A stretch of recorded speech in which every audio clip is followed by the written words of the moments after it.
आज मर्यादा पर बड़ी जबरदस्त बहस छिड़ी हुई है। भाजपाई और नरेंद्र मोदी के चरण चुंबक मीडिया वाले विपक्ष को सीसीटीवी की किसी फुटेज के आधार पर मर्यादा पर ज्ञान दे रहे हैं। कहां से आता है इतना पाखंड और कहां से समझ में आता है इतना दोषारोपण? मुझे एक बात बताइए, मर्यादा का सारा ठीकरा सिर्फ विपक्ष को ही उठाना है और सिर्फ विपक्ष पर ही मर्यादा का ठीकरा फोड़ना है, सत्ता पक्ष की कोई भूमिका नहीं है। मर्यादा का पाठ कहां था जब 146 सांसदों को एक ही सत्र में एक साथ निलंबित कर दिया जाता है? मर्यादा का पाठ कहां था जब विपक्षी सांसदों का माइक बंद कर दिया जाता है, नेता प्रतिपक्ष बोलता है, स्पीकर को दिखाया जाता है, तब मर्यादा का पाठ कहां था? मर्यादा का पाठ कहां था जब हमारी होनहार बेटियों को सड़कों पर रौंदा जा रहा था और पीएम मोदी बृजभूषण सिंह के साथ खड़े हुए थे, तब कहां था मर्यादा का पाठ? तो मर्यादा का ठीकरा विपक्ष पर फोड़ना बंद कर दीजिए।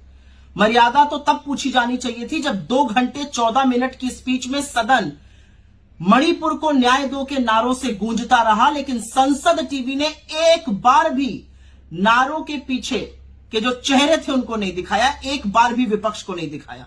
तब सवाल नहीं पूछा गया आप लोगों से।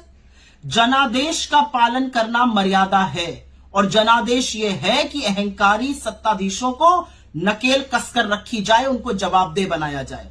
मर्यादा सच बोलने में है, मर्यादा झूठ का पर्दाफाश करने में है, मर्यादा अन्याय के खिलाफ डटकर खड़े होकर न्याय की लड़ाई लड़ने में है, जो विपक्ष कर रहा है, जो राहुल गांधी कर रहा है, जो कांग्रेस पार्टी कर रही है।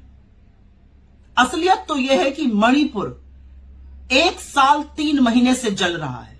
असलियत यह भी है कि मणिपुर में जो विवाद है वो 2 समुदायों के बीच में है। 2 सांसद वहां के उन 2 समुदायों का प्रतिनिधित्व करते हैं। एक सांसद बोल चुके थे, एक बोलना चाहते थे। यही विपक्ष की समूची मांग थी और समूचा विपक्ष उन सांसद के साथ खड़ा था और बिल्कुल वेल में आकर नारेबाजी की जा रही थी, मणिपुर को न्याय दो, क्योंकि यही लोकतंत्र है and disruption is a form of democracy. ये आपके नेता अरुण जेटली ने कहा है, जिनको आप भूल चुके हैं, पर हम नहीं भूले हैं।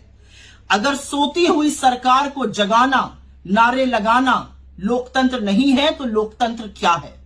और इसीलिए बड़े दुख के साथ यह कहना पड़ता है कि मणिपुर को उसके हाल पर छोड़ देना, मणिपुर एक बार ना जाना, मणिपुर की समस्या का समाधान ना ढूंढना, जो सरकार अपना विश्वास खो चुकी है मणिपुर पे उसको बरकरार रखना, यह मर्यादा का उल्लंघन है। और अगर लोकतंत्र को बचाने के लिए, विपक्ष की भूमिका निभाने के लिए हमें बार बार नारे लगाने पड़े, बार बार वेल में आना पड़ा, बार बार मणिपुर को न्याय दो कहना पड़ा, तो हम कहेंगे, क्योंकि यही लोकतंत्र है और यही मर्यादा है। 10 साल से तानाशाही करते करते आप ये भूल गए कि अब सदन की तस्वीर और सदन की तासीर बदल चुकी है।